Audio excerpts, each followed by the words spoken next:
Hello. Hi, everybody. How you doing? As usual, what kind of drink did you get? Mine is hot peppermint tea again. It was too hot a couple minutes ago. Now it's good. All right. Excuse me.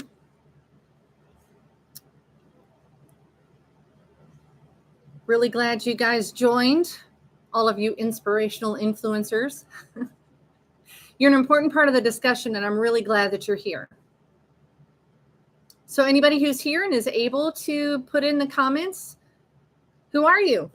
And comment and say something that nobody knows about you.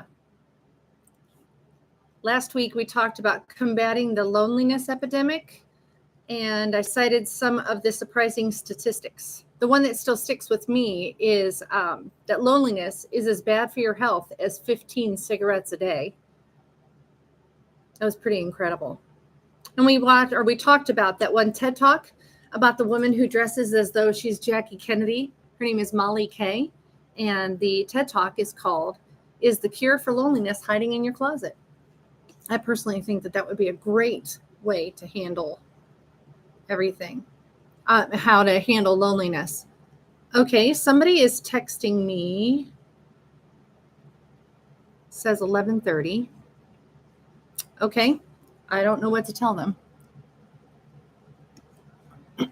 I'll text them really quick.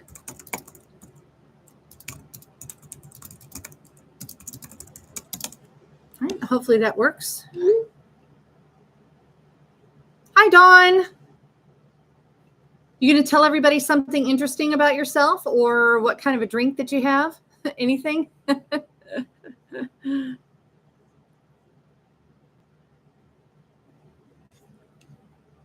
How fun. Okay, I'm not sure how to help, Marcia. So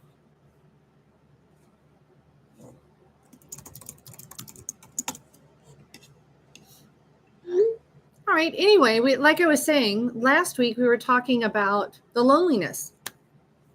One of the questions I had for you guys is, did you do something this last week to help combat loneliness? The whole epidemic that bothers so many people's lives. Dawn has a Diet Pepsi. That's great. Like I said, I have my mint tea again this week. So it was too hot a little while ago. Now it's cooling off too much. I just realized I still have the fan going. Is that too loud? All right. Well, this week, I'm in something of yours. Okay, good. Thanks, Dawn. Not sure what they're having troubles with. Thanks, Marcia. Appreciate it. Okay, Linda. Oh, there she is. She's here. Hi, Linda. Okay. Yeah, I'm sorry. I'm still quite the newbie, doing my best that I can. All right, Marty. Hi. She says she already had her hot chocolate. Nice to meet you, Marty. Thanks for joining.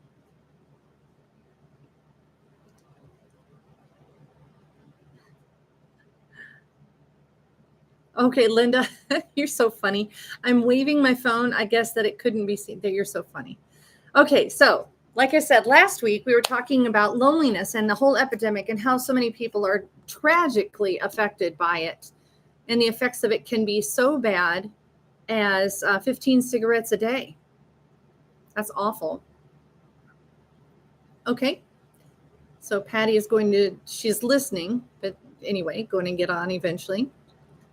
Did anybody have anything to share about how you did anything to combat? Oh, hi. Okay. That's funny. Okay, Marty is Marcia. Well, thanks for joining, Marty, Marcia. Appreciate it. What happened this week that you did something to combat the loneliness epidemic? Somebody's got to have something. One thing I did when I was out driving around, one of my favorite ways to get my my product, Coach Amy Pratt, out there in the neighborhoods where I wouldn't normally go because the decals are on the sides of my minivan. I go out door dashing. So I decided to call one of my friends who happens to be here with us, and we talked for about an hour. She was so nice to just put up with me for that long and chit chat and talk about all the things that were going on in my mind and how she was doing at work with the baseball game and all of that. So that's one thing I did. How about you guys? I'd love to hear about it. Did anybody wear something like that would draw attention?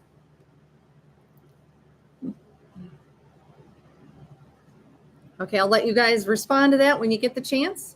But this week, we're going to talk about cognitive dissonance. Oh, I see Linda just responded. Welcomed in a neighbor, and we visited quite some time about important stuff. Good for both of us. Oh, that's great, Linda. That's wonderful. Good job. Making the world better one day at a time. That's awesome. Okay, cognitive dissonance. The silent influencer. As you guys, I believe people on here know, well, Laura doesn't know, and a couple other people might not. I started with this book this last week for one of the assignments in my dissertation. Well, my doctorate, really. It's not my dissertation yet. But they were talking about how much does your faith affect becoming a psychologist. Now, I'm studying to be a social psychologist, and I am indeed a woman of faith, Christianity in particular. And so they talked about either, there are these huge extremes. You could be from one end of the spectrum that says, I will be a social psychologist that only uses specific research. That was called the levels of explanation view. It went all the way down to the minutia. Basically, it stripped away everything possible from influencing the research that is being done. That's one extreme. Then the other extreme is strict biblical counseling, nothing but scripture. So, of course, there are varying degrees in between there. And I had said on Tuesday when we got together to watch The Chosen that I would talk about how faith impacts your work when we came to this live stream today. Well, that ended up evolving into, well, that causes cognitive dissonance if you're not, expressing who you are, your fundamental beliefs, your understandings, your thoughts, if they don't match your actions, which a lot of times that's what our work is. Now, if you're a math teacher, faith probably doesn't matter a whole lot in the way that you teach addition to calculus or whatever. But anyway, working in your job or living your life according to the underlying truths or beliefs that you have. So that's why we ended up with cognitive dissonance. And I called it the silent influencer because that's exactly what it is. The more I dug into it, the more I found out that a lot of people don't even realize that they are, affected by cognitive dissonance. And I will describe it and define it just a little bit. So much so that they feel the angst, the frustration, and irritation levels rise. So this is going to help all of us to be able to recognize it and hopefully work toward it. Work toward resolving it. Sorry, I'm a little distracted by the chat, so I'm keeping up with that as well. Okay, by the way, my blog about this topic will be coming out on Tuesday after we're done talking about it today. I wanted to finalize it really quick before I sent it out. And if you haven't been receiving the newsletter, you're welcome to put your email address here in the chat. I will do my best to get a hold of it, put it down before we're done with this live stream. But otherwise, you'd be able to go to coachamypratt.com and contact me through that website. There's a contact tab on there and just say, hey, put me on your newsletter and give me your email address that you want me to use. And I'm happy to add you to the list. So that would be nice. Oh, and by the way, next week, I already have a really great topic. I'm super, super looking forward to it. It's something that my sister and I have talked about quite a bit. So I'm going to hold that as a secret for the end. Anyway, once we get through the cognitive dissonance discussion. All right. Well, I hope you guys are ready for digging in a little bit. I have several articles that I glanced through. One that I have sitting here that I went ahead and printed it out because it's the basics for what we were going to be talking about today. And anyway, all the articles that I referenced at all throughout this talk, the link is in the description for this YouTube. And I found out last week after, playing around for the very first time with doing a live stream, that the recording of the video will remain on YouTube. So I didn't need to do anything about that. And that'll be good. Anyway, all right. So the cognitive dissonance article, that is by, this is by Caitlin Berg. She is a licensed counseling social worker. So she wrote the article and it got medical approval. So it was one of those peer-reviewed kind of articles, which is good. I think that's blinding everybody with my glasses. Let me move that just for a second. Like I said, still getting better and better at this. Anyway, one of the first things she talks about is how do we come up with this phrase or this term of cognitive dissonance? Well, a guy named Leon Festinger, in 1957, he wrote a book called A Theory of Cognitive Dissonance. Festinger's theory, I'm going to tell you what his theory is, and then I'm going to tell you the actual official American Psychological Association definition here in just a moment. So his theory suggests that individuals alter their attitudes or beliefs to reduce the dissonance between their actions and their self-concept. I'll let that sit there for a minute. So it's the dissonance between their actions and their self-concept. So individuals alter either one of those so that they mesh, right? Their attitudes or their beliefs because their actions and their self-concept. That makes sense to me. There's the official definition is cognitive dissonance is an uncomfortable psychological state that arises when someone holds inconsistent beliefs at the same time. Like, two different beliefs that they're clashing and they haven't resolved them. So that's one of the ways. And another way is that their behaviors and their beliefs don't align. So in other words, a physician who's constantly telling everybody, you can't be smoking, that's really bad for you. And then he goes out for a smoke break every day. That's cognitive dissonance because it's just not matching up, and that causes problems. So in the attempt to alleviate this discomfort, people may use dissonance reduction strategies. And obviously, I'm reading a little bit of the article. They can work in the moment, but are not always effective in the long term. Some of the ways that people have tried to do this is avoiding specific information or changing your beliefs. If you need to fit in with an overpowering, difficult spouse, sometimes you just cave and you be subsumed into their belief system and just handle it that way. Or a lot, for the flip side of that, don't engage with any material that does not believe or agree with your beliefs. Now, we're seeing a lot of that here with the election system going on right now. It's just insane because you can't and everything is so split, so polarized, right? They dehumanize the other side. And I would rather can we just talk straight? Just talk straight. That's all I want to do. But no, people want to listen to information that matches their own beliefs, which will calm down the dissonance that they're feeling in their life. Let's see, what else? Yeah.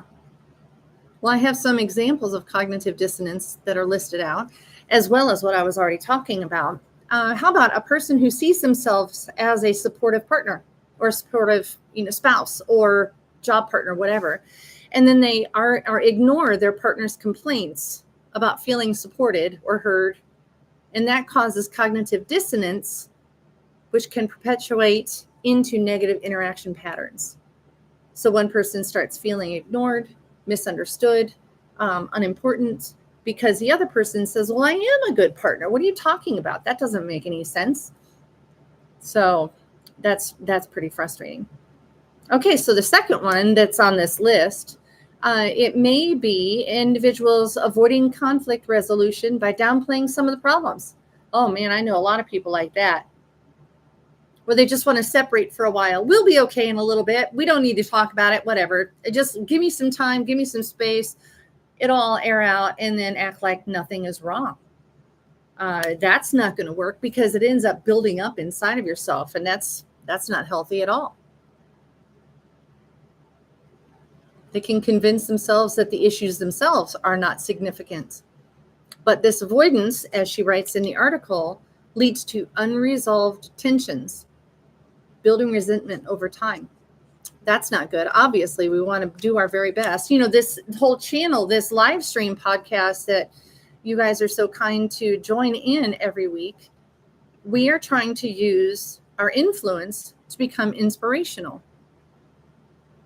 And doing things like that, ignoring something that somebody is trying to put forward as important to themselves, as a negotiation, hey, let's take care of this so that we can build whatever it is that we're building together well. And instead, break up the relationship, unfortunately. Oh, yeah. Linda, she wrote that it can affect one's health. It sure can. Absolutely. It's a real problem. Here's one that I thought was really interesting. There's this 53-page article that the link is in the description. It's all about buyer's remorse. I couldn't believe that. That's the cognitive dissonance after you purchase something you were super excited about, like, yay. And then the next morning you're like, what have I done? I did not go through all 53 pages because I figured that is not really worth it. But it's there if you would like to, have some lightweight reading. Then this is a little more serious of an example. How about a child who grows up in an abusive home? They end up with terrible cognitive dissonance because they have sympathy for the abused parent, anger at the abusive parent, but they're also angry with the abused parent for not removing them from the situation. So that's near impossible to resolve. It takes a lot of work and a lot of empathy and a lot of interaction with the people that are involved, especially after they have gotten to the point that they're in adulthood and safe then. So that's a very frustrating one. Okay. Well, you get the idea about cognitive dissonance. Is there anybody who isn't understanding what I'm talking about? Do we need to talk about it more? Most of you people that are on the chat right now are already familiar with my 6 dimensions of health and wellness, my curriculum, that a lot of things are built off of. You can see how it starts with emotional wellness, which you need to handle first, and then work down to, mental habits that frame. Then there's physical health and wellness, which includes your body and your environment. Vocational wellness, which is about not just your job or your career choice, but also your passion and calling. Sometimes people are fulfilling their passion and calling outside of their 40-hour-a-week job. Then there's also social wellness that has to do with people and communication, as you can see. And then financial health and wellness is about money, mindset, and having a plan. Now, obviously, there's a QR code here. If you wanted to, put your phone up to that, if you're not already using it for the chat or whatever, that will take you just to my website, which is coachamypratt.com. And you can find a tab there that says 6 dimensions, and it explains this a little bit more in detail. So anyway, we're going to go off of this, but I need to set it down, obviously, so we can talk and have a little bit of room. Always start with emotional wellness, like I said. And that has to do with identity and feelings, like we already talked about. Socrates, as everybody knows, said, know thyself. Cognitive dissonance often starts with not knowing who we are and what we believe. That's why it's the silent influencer, because so many people don't take the time to figure out who am I and what do I actually believe, rather than just being taken, pulled away by the current of the culture or by the influences that are strongly in that person's life. Linda responded, but we assume that once the child is an adult and they're okay now and well inside and out. However, they need to resolve some of those issues to become a healthy adult. Absolutely. Absolutely. I see it on a weekly basis myself.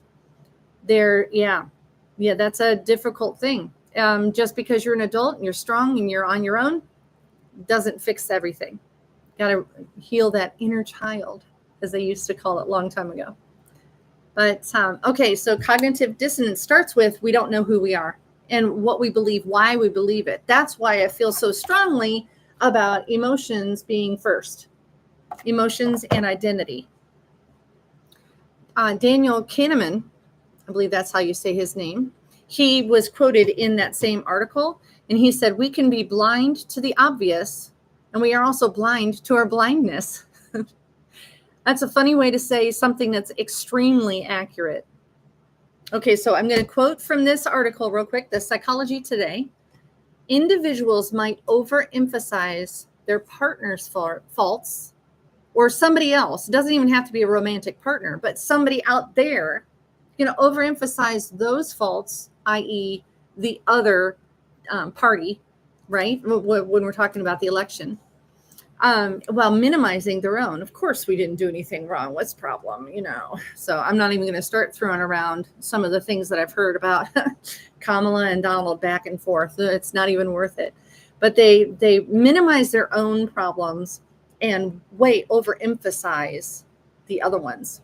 Hey, Patty. Welcome. Thanks for coming.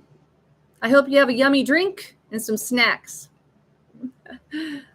Okay, so getting back to that, individuals might overemphasize, and it leads to an imbalanced and often unrealistic view of the relationship. Now, we understand that the United States is extremely divided. The longer we get away from, I don't even know when it was not all that divided. We can look back at the Civil War, but then there were the United States is rather than the United States are. I remember that being a really big deal when Lincoln was president, because he unified everyone. Hey, tortilla chips and cheese. Good job, Patty. Isn't that a narcissistic trait? Of blowing somebody off? Not the overemphasizing a partner's faults, because that's actually, in some of the other research that I read, that's something that we kind of do naturally. It's the something bias. It's not coming to me, but if it does come to me, I'll tell you the name of it. Shoot. Yeah, it's not there, but yeah, it's a bias that we actually all have. We just have to be cognizant of it and work against it to build empathy, to understand other people's situation better, so that we're not, mightier than, and they are so, well, we could use all sorts of derogatory terms, couldn't we? We could say they are so much less than, or whatever. So yeah, it's a big problem. Narcissism has a lot to do with, thank you, Laura, confirmation bias. There it is. That's my sister. By the way, Laura, a couple of, maybe, 2 days ago, when I was out driving around talking to that friend, it's Dawn. I hope you don't mind me, calling you out, Dawn. I said that, when I talk about some of these things, I can talk shorthand, because to some of the people like you, we are all in the same bag of nuts. We understand the crazy that we came from. So yes. Anyway, thank you for coming up with that confirmation bias. Yeah, that does help. There's another one too that I was thinking about, but that's good enough. That works. Living in a situation like that, when if you're the stronger personality, the louder personality, or more domineering in whatever way, if you're constantly saying, well, I'm better and you're stupid, then that partner ends up feeling like they have those shortcomings. And I guess it could be, if it's taken to an extreme, Dawn, I guess that's probably where you got it about the narcissism trait. Yeah, that makes sense. I know some different situations where there's definite narcissism going on, and that's one of the things that they do. Okay, so anyway, cognitive dissonance theory indicates that individuals distort information so that they can align with their existing beliefs, affecting their self-perception and the perception of others. So if you distort information, just like we're seeing with all of this presidential debate race and all the ads and everything that driving everybody crazy, that's what happens. Obviously, cognitive dissonance can erode trust and intimacy in relationships. You rationalize their questionable actions or attitudes, and that creates unpredictability and insecurity. Now, the reason why I'm saying these specific words is because it's still a quote. The affected person may feel betrayed or misunderstood, leading to a decline in emotional closeness. Anybody happen to remember what we were talking about last week? The loneliness epidemic. Cognitive dissonance and the loneliness epidemic, they're right next to each other. I wonder, that's a real problem. We need to work on this cognitive dissonance problem so that we can help the loneliness epidemic problem. But how are we going to do that? Let's start talking about that just for a little bit. And then I'll stop talking so maybe we can interact a little bit more. How do you resolve this? In other words, how can we possibly build some empathy and not have this cognitive dissonance where we need to twist truth or twist ourselves to fit into somebody's truth that we are forced into? Well, first, quiet time to purposefully learn about yourself. That's my first suggestion. And again, here, right? Start with your identity and your feelings. Know your personality profiles, your skill sets, your aptitudes, the things that you're wonderful at. You need to know your strengths and you need to know your weaknesses so that you can move forward in this life. Not steamrolling people and not being steamrolled is really important. And then you work through these things with a coach who has an outside perspective and can see when cognitive dissonance surfaces. I can see people's, their facial expression just changes, and all of a sudden they're like almost like they got gut punched or something. It hurts. It's not really funny. But when you hire somebody to be a coach, or you ask somebody who is a really good coaching type person, even if it's your sister, thank you, Laura, or a friend, or a boss. A boss needs to have a coaching aspect to their personality and the way that they handle employees to take care of this kind of stuff. So, okay, then we can move on. That was the first, emotional wellness. Then the second one, use mental habits to enforce identity. Anybody have any idea what I'm talking about there? That's one of those things that comes from Atomic Habits, that book that I know we were, some of us were part of a book study for Atomic Habits in the past.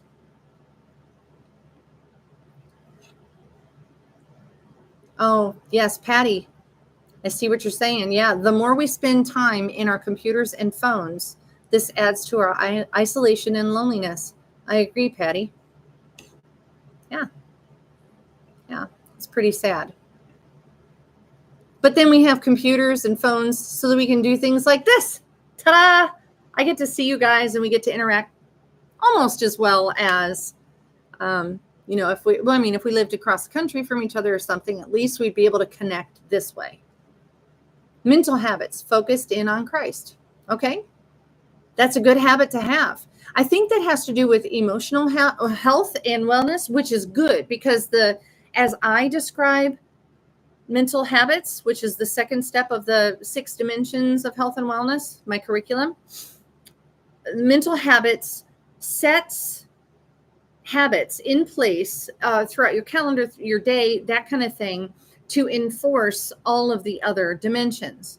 So I agree with you, Patty, that mental habits at focusing in on Christ will help strengthen your understanding of who you are, strengthen the way that you feel about your weaknesses, maybe soften some of the strengths that you might be quite proud of, or, the narcissist could be that kind of thing. Yeah. One thing that I was thinking of is changing your environment, your immediate environment, to enforce your identity. Basically, okay, I'll go ahead and use an example that comes directly from Atomic Habits.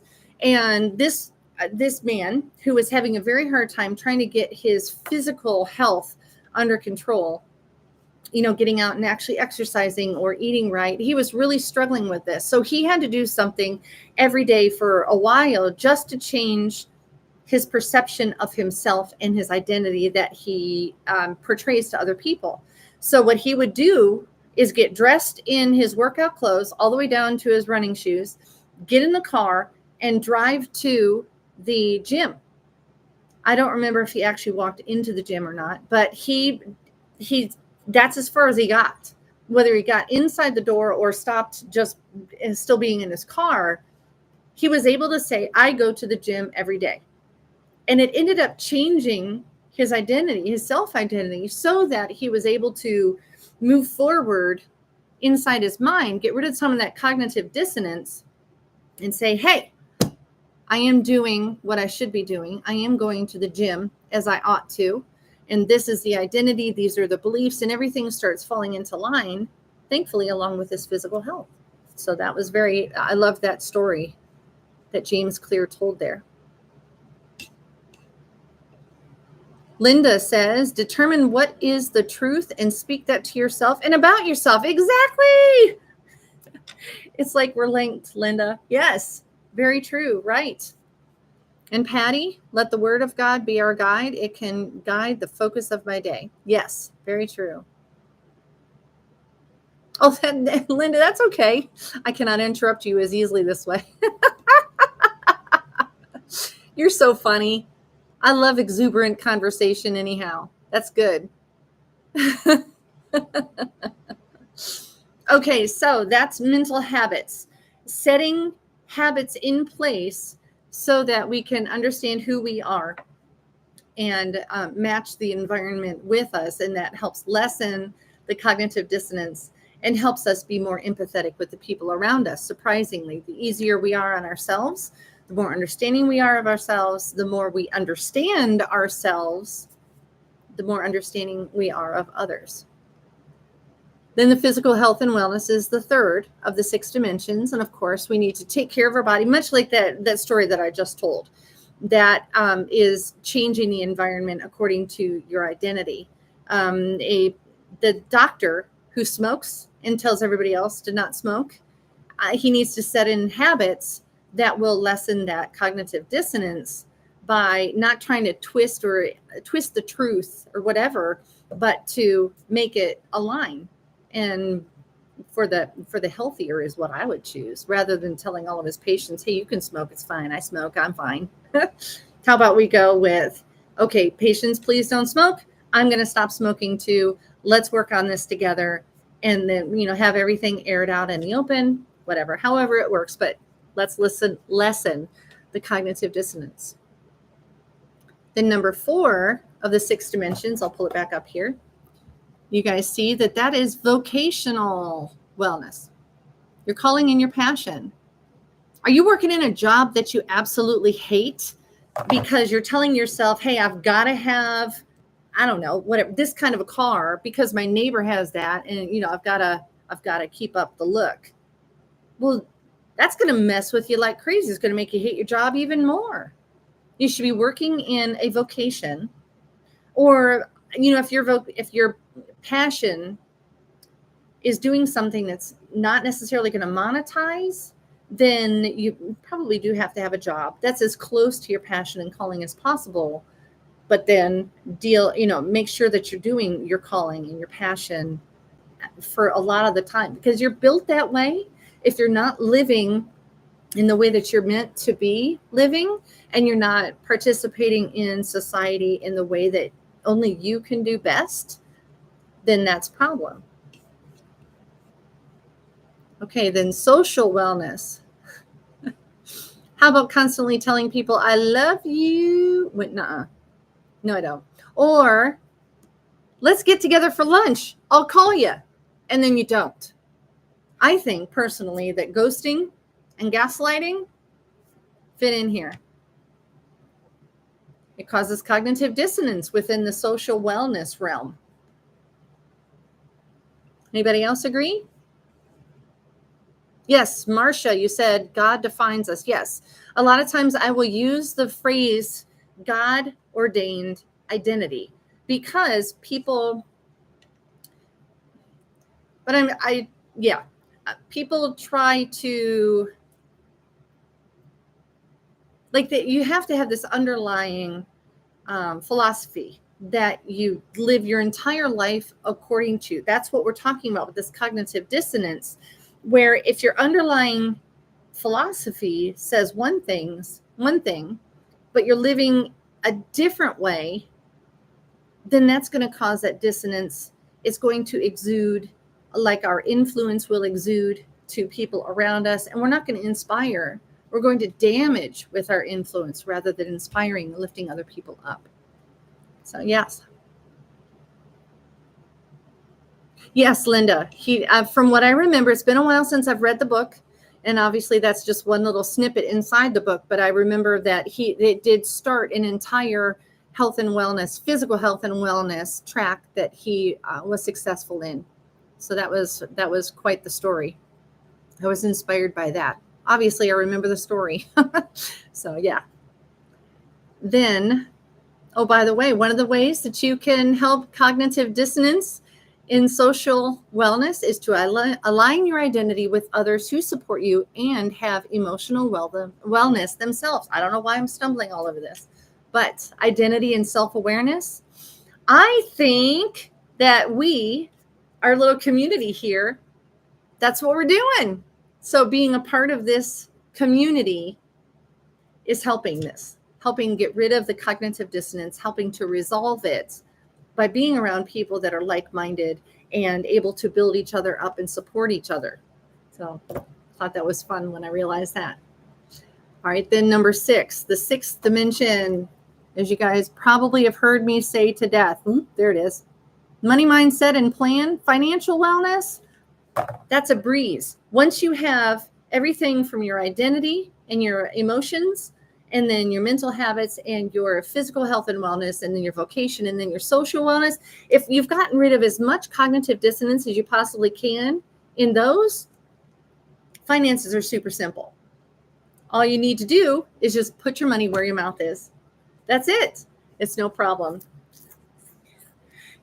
All right. Like I said, I made a note that there is an article, the 53-page article, that has to do with remorse, buyer's remorse, and spending habits and things like that. I think there were 6 different scenarios, which means 6 different hypotheses, basically, that they were testing.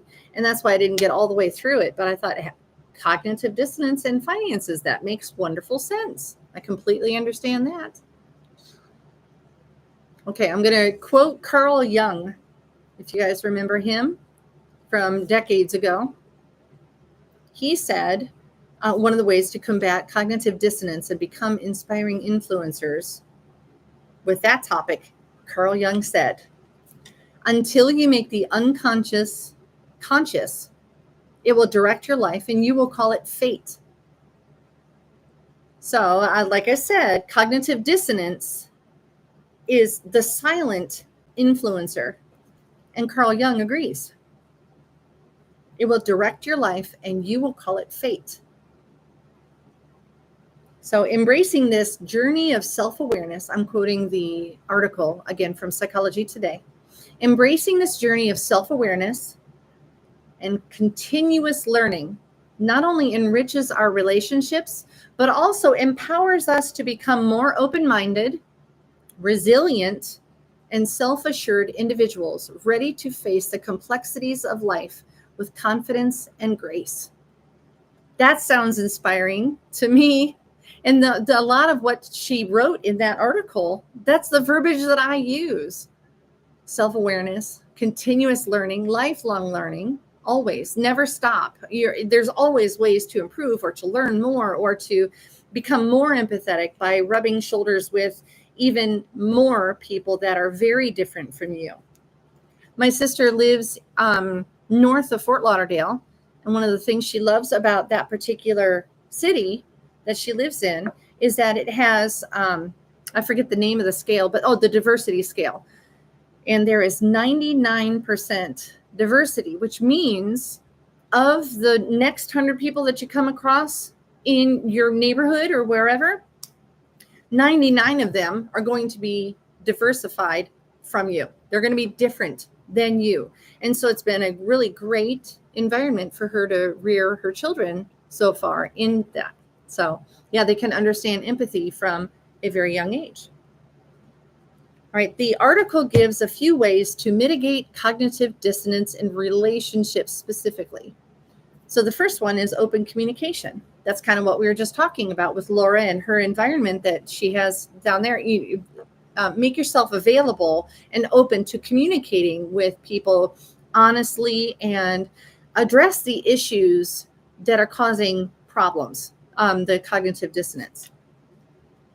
Discussing feelings and concerns openly can reduce the need for rationalization. That's the way I like to live my life. Try to wide open, so we can just air it out, right? Okay, and then the second one, self-reflection, is what she says, and that goes right in line with the emotional health and wellness, the very first of the 6 dimensions. Seek a compromise, of course. Anybody who respects another person, you compromise and make sure that each person is taken care of, seen.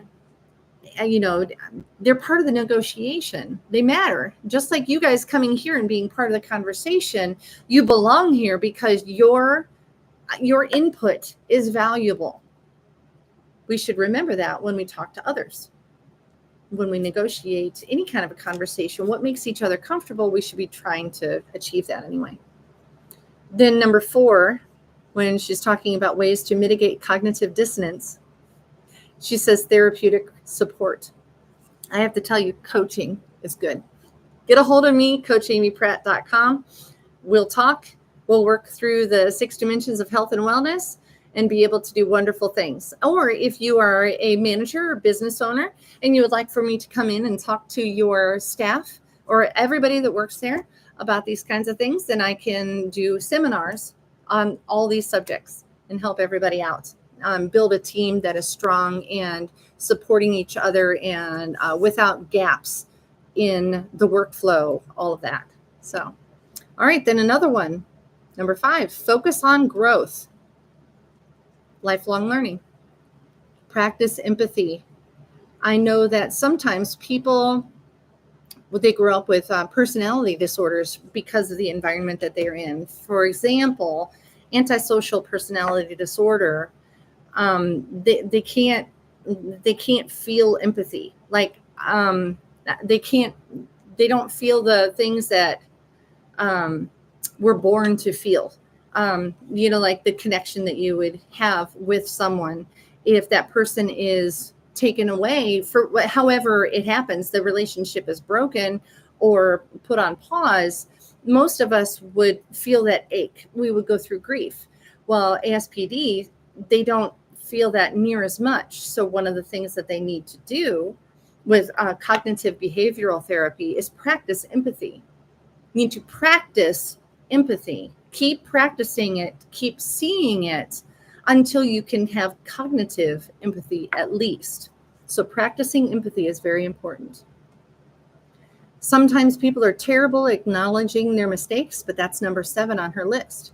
Humbling yourself. Don't think, well, I and we are amazing and they're awful. They're terrible. They're horrible. The way that, the Republicans and Democrats are acting against each other now, I can't hardly talk about it. But encourage feedback. I do this oftentimes. I'll ask my sister, ask my friends, hey, this is what I'm saying. This is what I'm doing. I'm an open book. Please talk to me. Encourage feedback. Oh, all right. The chat said that it was disconnected and then it successfully connected just like that, thankfully. And one of the best ways to be kind to yourself is to set realistic expectations, not just for yourself, but for the people around you. One thing that I used to teach my kids from the time they were little is every relationship that you have is designed to, it has parameters, right? I may have a friend that I go to dinner with once a month, but I don't really bring that person into my house to hang out with a huge party of friends. That's just not the way that friendship goes. Or maybe there is a friend that you do hang out with all day, every day, like a spouse or somebody like that. That's that particular relationship expectation. If a person is unable, like if I have a person who is ASPD in my life, or if I have a person ADHD, that's one of my favorite topics. I know that I have to make, I have to set realistic expectations for, even being around my grandchildren. They're not going to be able to handle life and decisions and regulate their emotions at the level that an adult, should be able to. I was going to say can, but should be able to. So I set realistic expectations to bring that person up, because I want to use every bit of my influence to inspire. That's my job. That's all of our jobs. We are here on this earth to do our part, to understand ourselves, empathize with others, and everybody should be pulling everyone up. That's why I'm so glad that you guys are here in this community, because we need to be doing this as much as possible.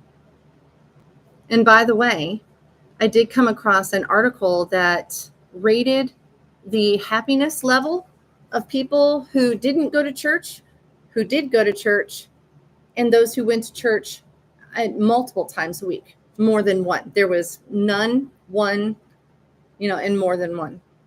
And the people who went to church at least 2 times a week, they rated much higher happiness. I don't remember the specifics, the percentages. And I have to wonder if, how much that, of course, it has to be social groups in general. It has to be, of course. But this is one of the ways. I know I go to church with my church group on Sundays, and then we have our Tuesday night friend group. We don't all go to the same church, but we watch The Chosen together, and we love getting together, hanging out. And then we have this as well. So it's a lot of fun to be able to hang out here. It's important when we're combating the loneliness epidemic, we're handling cognitive dissonance.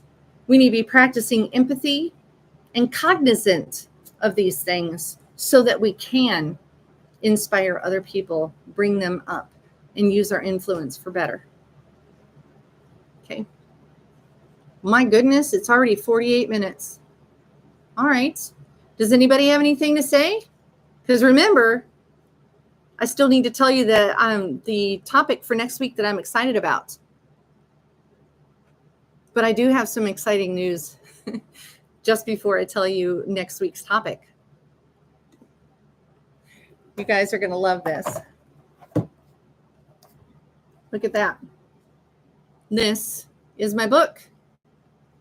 Obviously manuscript right now, but Mindful Gardening. Taking back control of your path.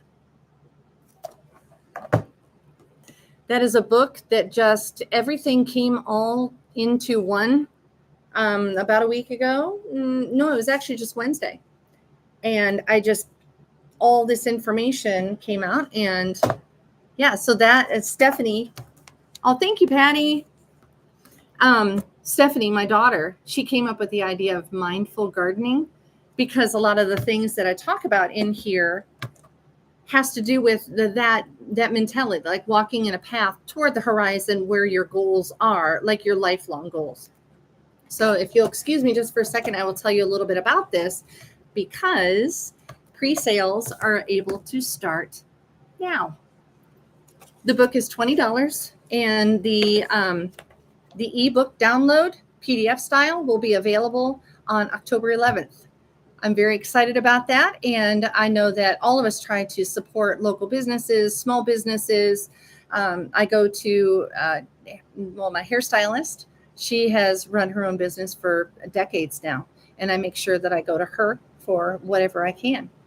And anyway, supporting small businesses is important. And if you don't mind me saying, mine is a small business, and I would love to take on coaching clients. As you can see at coachamypratt.com, the things that I have available, seminars for businesses or lunch and learns, all of that. But I'm very proud of this book, and let me tell you just a little bit about it. I have it here, like I said. So, all right, the table of contents first. The reason why, and this will only take, not even 5 minutes. So please, if you would, stay with me, and then I'll happy to resume talking about what we're going to be, talking about next week, the topic. So, when you're talking about basically how we want to live our lives here in this community, we want to use our influence to be inspirational. With that background in mind, the book deals with removal of hindrances, distractions, weeds, and stones, and building oneself up with sustenance, nourishment, and a team for this long journey toward the horizon where our goal awaits. That's part of the introduction. Chapter 1. Let's begin within, as you heard me say many times during this live stream. Learn your strengths and weaknesses. Establish a pattern of growth and specialization. What are your unfair advantages? These are the tools at your disposal for moving forward. And then at the end of that the first chapter, there is a worksheet that basically you fill out a character sheet about yourself so you know who I am and what tools I have. And then chapter 2, we start talking about, well, where am I? We start looking at the path. Where are you now? On the roadside with a flat tire? Are you lost? Are you on a rabbit trail in a huge hole? Are there weeds? What's the status of your path? And where's your path headed? Do you need to adjust it so that it's going in the direction that you ultimately want it to go? And again, there's a worksheet at the back of that chapter to help work through this conversation with yourself, or a book discussion, because there will be an addendum. There is an addendum at the back of the book that has discussion questions for a book club, if you will. Now that you know who you are and what tools you have, and you've assessed the situation of your path, then third is to look at hindrances. And hindrances, as I've defined them in this book, are long-held beliefs that prohibit or inhibit life and progress until they're understood and used properly. What philosophy secretly runs your life and decisions? This could be generational parameters, something was, passed down from great grandma, whatever, on the way down, and you've ended up with this philosophy. Let's stop and think about it for a minute, make sure. And then there's also identifying the source that ultimately determines your decisions, attitude, and behavior. What is it that you like? What is your faith in? Is it in the Bible? Are you Christian? Is it in, what is it? What is it in? You need to understand and consider that with your character sheet. Am I living according to this? And therefore, lessen the cognitive dissonance. And of course, that worksheet is putting the invisible influences on paper in black and white so that you can determine the power that it should have, that each one of the philosophies that you've been dealing with, and make the decision, how much power are they allowed to have? All right, then chapter 4, talking about distractions. Attention is a limited resource that needs to be focused on goals and purpose. Some of the environmental forces, they can be positive or negative. When we talk about distractions, we're, in general conversation, we think, well, yeah, I'm watching too much TV or I'm on my phone too much. That's not what we're talking about. It can be more than that. Trauma in the past that brings anxiety. You can't keep your mind on your path and make it toward the horizon because you're constantly scanning everywhere around you off your path for something that's going to jump out and hurt you again. That's one environmental force. And another environmental force is enticed by rewards, seeking those surges of dopamine or serotonin, whichever, or the accolades. Some people live according to accolades that they can earn, really. Okay, then time usage can be a distraction. Looking at your time usage, taking an evaluation of, hey, how many hours did I do such and such? My iPhone is it's quite the jerk about telling me about my screen time. But I keep reminding myself, I was on my screen because of school or because I was working, whatever. So, all right, then that worksheet talks about motives, assessing your motives and your time management. Then chapter 5, I'll start going quicker, about the weeds. Allowing negative attitudes from influences that are around you to take root and grow, choking out the crop that only you can provide. So that doesn't mean that the influence isn't inspirational. It just means that it's not aligned with what you should be doing, what path you should be on going toward your particular goal. So, yeah. Then the worksheet after that in chapter 6 talks about stones. Stones that trip us up can come from either good or bad sources. There's 4 different points here. Stones that people have dropped on your path, things that trip you up. Maybe words that people said about you as you were a kid that limit who you believe you are, or social trauma, or manipulative authority in your life currently. I don't want to list too many, because then I'll miss one. But you know what I mean. Stones that people have dropped in your path. The second one is mile markers. My mom was really good about her age was something she was proud of. She's like, okay, I don't care that I'm 75. I'm going to start learning how to play the violin. That's that. So that's what she did. Don't let your age or the mile markers of whatever kind trip you up. Then the third is achievements and trophies. Now, once somebody gets one of those accolades, like an achievement, then you can't just stop and not progress any further anymore. You need to celebrate and rest, but not for too long. Keep your eyes on the horizon and keep working forward. Continual growth is important. And let's not forget the stones that you dropped on other people's paths. You got to clean that mess up. All right, then chapter 7 is sustenance for the inspirational influencer's journey. You need to be a lifelong learner, like I've said several times. You need a rhythm of being and staying self-aware. You need a rhythm of a balanced life. And of course, there's a worksheet at the end of that chapter. And then chapter 8, it's you can't make it alone. You cannot make this journey alone. There are 4 kinds of people that we should have in our life, at least, to support us and our journey, and we can work together. First one that I'm listing is mentors. They are the ones who directly teach according to the path that you're on, because they're already on that path and they're ahead of you. They can relay information to you that will help you on your journey. Peers or friends that are on the same path with you and we're just all walking along, you need that kind too. Then coaches, people who are specifically addressing your situation, helping your blinders stay on, helping you stay on the path, helping make sure that you are remaining a lifelong learner and that you're attending to your identity and your emotions and whatever cognitive dissonance arises.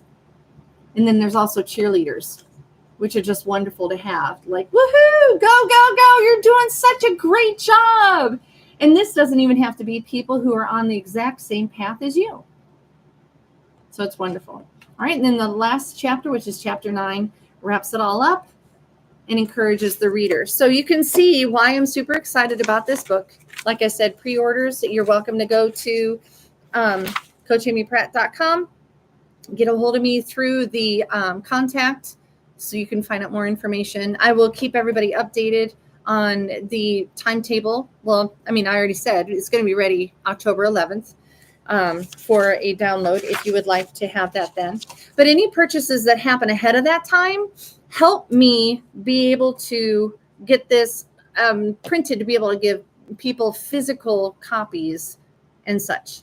So let's see, what else is there?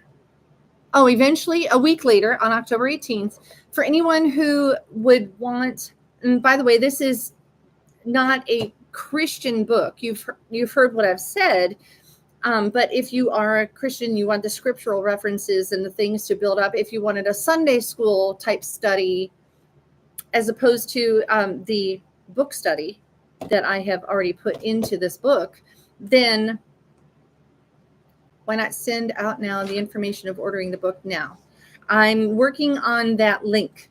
I have to give a link for people to be able to do that, maybe through Amazon or something. And that is the last thing that I need to put together for that. That's why I can't yet. It needs to be on October 11th that it will be available. But October 18th, that scriptural workbook that is an accompaniment to the actual book, you'd have to get both of them for it to make sense. The two of those together is $30, and the workbook will not be available until a week after that, which is on October 18th. But yeah, so I really appreciate all of that. But that's the book. I don't think that the cover will change, but yeah, you guys are awesome. Thanks for listening about that. Okay. You're awesome. Thank you for sticking around. Now I will tell you next week's topic. Laura will appreciate this because this is another one we've talked about. Scarcity mindset. Doesn't matter how much stuff you have around you or how much stuff you don't have, how much you can afford, how much you can't afford. It's all about scarcity mindset. Dawn, thank you. I'm super excited about this. I can't wait to dig in and do a lot of the research and all of that and come up with, I'm just real excited about that. I have bent your ear for an hour and 3 minutes now. Is there anything anyone wants to say to each other in the chat, or is there anything that we should know now? I think my tea has gone cold on me.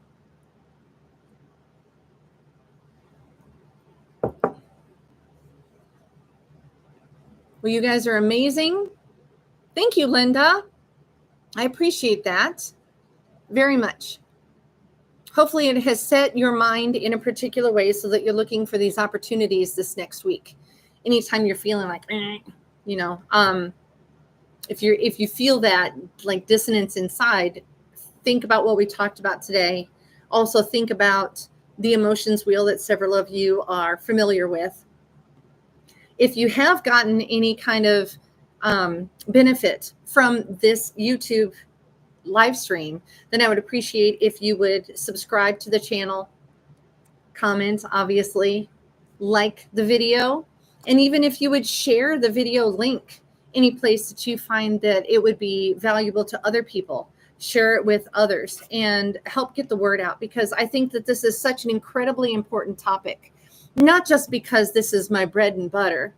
And I coach for a living, and I'm writing this first book. I have other books that are sitting there ready to get worked on too. But,